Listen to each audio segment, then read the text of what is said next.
Sam. I'm the owner of Taylor Active Learning ALEDM Academy, and I had come on to talk about the importance of following through with your words. We are a child care center located on the west side of Cleveland.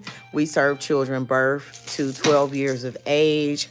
And I was talking about the importance of keeping your word with children. We have children at such an impressionable age, and it's very rare that we find children are even welcoming to adults that they don't know. I am a certified teacher. I am certified in the state of Ohio and in the state of Virginia. I have taught for 18 years. I have several degrees. They are all bachelor's or higher, and I just know for me, I've always said if I told a kid I was gonna do something, I did it. I didn't back down. I didn't cower it out. I did what I said I was gonna do.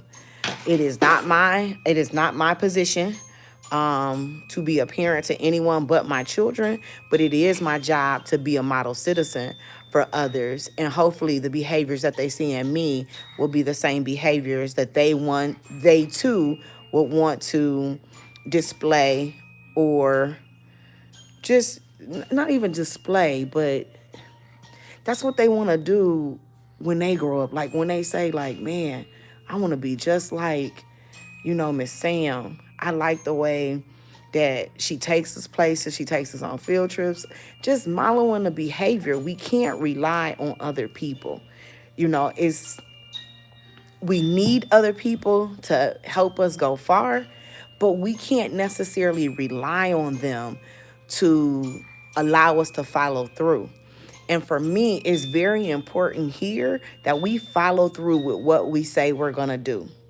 And if we can't meet that need because we're trying our best to fill it, the expectation is that the person on the other end will meet the need, will understand that. But oftentimes people do not understand. They have no idea what you're going through, what's going on. They don't even know what's going on with the children. The children come in here and they tell us about their entire day. And when I say their entire day, I mean their entire day. We greet them. The first thing we do is greet them with the hello, how was your evening? Or go, have a great weekend. Or if it's Monday, tell me about how was your weekend? Did you have a good weekend? If they say no, then it's an issue. Today I asked a kid, I said, how was your weekend? And they said, it was good. And when they said it was good, I said, well, what did you do? They didn't say anything. And when I turned my head, they were shrugging their shoulders. I said, you don't know what you did? They said, no. I said, okay, no problem. But those are the type of conversations that you have to have with children to get them to start being able to express their feelings and their thoughts and develop their language skills. I have a child here now. I've been talking to her since she was an infant. This child will tell you about how they like your hair, how they like your hair, they like your nails, whatever they have. Hello, how are you?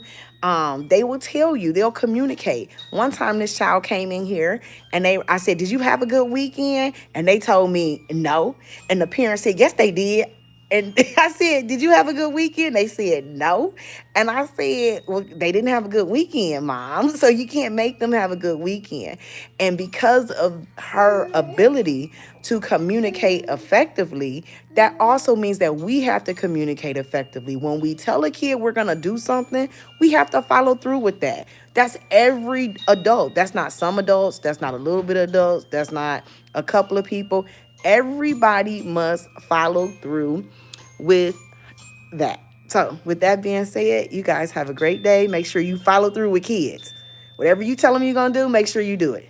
All right. Bye bye.